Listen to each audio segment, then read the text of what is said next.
साल 2016 में कुछ गोताखोरों ने इंडोनेशिया के आइलैंड के खूबसूरत पानी को एक्सप्लोर करने के लिए डुबकी लगाई। सब पानी के अंदर मौजूद खूबसूरती को देखने के लिए एक्साइटेड थे, लेकिन इन गोताखोरों को समंदर की गहराई में जो कुछ दिखा वो इनके लिए किसी ड्रोने ख्वाब से कम नहीं था। तय में जाते ही इन गोताखोरों को 2 डगोंग दिखे। इनको पानी के नीचे पिंजरों के अंदर बेरहमी से बांधा गया था। डगोंग को इनके जिस्मानी खदोखाल की वजह से अंडर वाटर काऊ के नाम से भी जाना जाता है। माँ और इसके बच्चों को अलग अलग पिंजरों में बंद करके रखा गया था, लेकिन माँ की पूंछ रस्सियों से बंधी हुई थी, जिसकी वजह से वो ज्यादा हिल भी नहीं पा रही थी। इन्हें बाद में पता चला कि इनकी ये हालत यहाँ के लोकल मछेरों ने की थी। ऐसा उन्होंने इसलिए किया, दरअसल इस आइलैंड के आसपास कुदरती खूबसूरती फैली हुई है और यहाँ का पानी साफ और क्रिस्टल क्लियर है और सयाहों के हिसाब से सबसे अच्छी जगह मानी जाती है। इसलिए इन डगोंग का इस्तेमाल करके वो सयाहों से पैसों के बदले इन डगोंग को करीब से देखने और फोटो खिंचवाने का मौका देते थे। रस्सी से बंधे होने की वजह से माँ डगोंग की पूंछ पर गहरे घाव भी आ गए। गोताखोरों ने मछेरों से बात की और उन्हें छोड़ने को कहा, लेकिन मछेरों ने इनकी बात को सीरियस नहीं लिया। उन्होंने इस पूरी सूरत हाल को रिकॉर्ड करके इसे सोशल मीडिया पर शेयर कर दिया, जो जल्द ही सोशल मीडिया पर वायरल हो गई। जल्द ही ये खबर इस एरिया की अथॉरिटी तक पहुंच गई और इस बात की इन्वेस्टिगेशन के लिए अगले दिन कुछ पुलिस एहलकार आ भी गए। डगोंग को तब भी पिंजरे में बंद पाया गया। पुलिस एहलकारों ने मछेरों को डगोंग को रिहा करने के लिए मजबूर कर दिया और कुछ ही मिनटों में इन डगोंग को रिहा कर दिया गया। 2015 में एरिजोना में एक गोताखोर ने कोलोराडो नदी की तह में कुर्सियों से बंधे हुए 2 इंसानी ढांचों को देखा।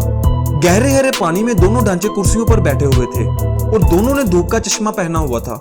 गोताखोर ये देखकर इतना घबरा गया कि उसने बाहर आकर पुलिस को खबर की। पुलिस ने उसी वक्त एक गोताखोर को जांच के लिए नदी में भेज दिया। जब उसने ढांचों की जांच की तो पता चला कि ये प्लास्टिक के ढांचे हैं और ये पहली बार नहीं था। इससे पहले भी इससे ज्यादा डरावनी चीजें समुद्र की तह से मिल चुकी हैं। ये ढांचे कुछ गोताखोर अपनी जांच के लिए यहाँ पर लाए थे और फिर यहीं पर छोड़ गए थे। मैक्सिको के साहल पर लोग इस वक्त हैरान रह गए जब उन्हें बेहद लंबी और अजीब सी पतली मछली दिखाई दी। वहां मौजूद किसी भी शख्स ने आज से पहले इस तरह की मछली नहीं देखी थी। आपकी जानकारी के लिए हम आपको बता दें, इसे ओरफिश के नाम से जाना जाता है। ओरफिश की औसत लंबाई 18 फीट होती है और इसकी ज्यादा से ज्यादा लंबाई 50 फुट तक हो सकती है। इसका वजन 272 किलोग्राम तक होता है और जब ये तेजी से तैरती है तो इसके पीठ के पंख किसी फीते की तरह दिखते हैं। इस वजह से इसे रिबन फिश भी कहा जाता है। इतनी लंबी मछली होने के बावजूद इसका मुंह बहुत छोटा होता है और ये समंदर में 3000 फीट की गहराई में रहती है, इसलिए इसका सतह के पास दिखाई देना किसी करिश्मे से कम नहीं। आमतौर पर यह माना जाता है कि इनका पानी से बाहर दिखना किसी जल्जले की तरफ इशारा करता है। 2011 में आए फुकुशिमा जल्जले से कुछ देर पहले दर्जनों ओरफिश को समंदर के किनारे देखा गया था।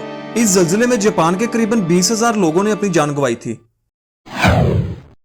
2017 में एक अजीब सी दिखने वाली जलपरी, या यूं कहें कि जलपरी की तस्वीर इंटरनेट पर खूब वायरल हुई। लोग पोस्ट पर दावा कर रहे थे कि इसे किसी नदी से निकाला गया है, लेकिन हकीकत बाद में खुली। म्यांमार के मीडिया के मुताबिक ये यहाँ के आर्टिस्ट ने बनाया था। लकड़ी और फाइबर से बने इस मूर्ति के गले में एक मोटर को लगाया गया था, जिसकी वजह से देखने में लगता था कि ये सांस ले रहा है। इसी वजह से इसकी असली होने की बात पर लोग इतनी आसानी से यकीन कर रहे थे। इसके अलावा भी इंटरनेट पर ऐसी वीडियो मौजूद हैं जिसमें जलपरियों को देखा जाने का दावा किया जाता है। आपका जलपरियों की असलियत के बारे में क्या ख्याल है, कमेंट्स में जरूर बताइएगा। 2016 में चिली में एक ऐसा वाकया पेश आया जिसे देखकर सब हैरान रह गए। असल में कूले नदी के किनारे में लाखों मछलियां मरी हुई पाई गईं। इस वाकया के पता चलने के बाद जल्द ही इस इलाके को इंसानों के लिए सील कर दिया गया। इस सड़ी हुई मछली के बेचने और खाने पर पाबंदी लगा दी गई। इन मछलियों के सड़ने से इलाके में बदबू फैलने लगी, जिसके बाद वहां से हजारों टन मछलियां हटाई गईं। ये मछलियां कैसे यहां तक पहुंची आज तक कोई नहीं जानता। अगर आप चैनल पर नए हैं तो चैनल को सब्सक्राइब कर लें ताकि आपको इस तरह की मजीद वीडियोस मिलती रहें। और अगर आपने वीडियो को अभी तक लाइक नहीं किया तो प्लीज वीडियो को लाइक जरूर करें। अगली वीडियो तक के लिए अपना बहुत सा ख्याल रखिएगा। खुदा हाफिज।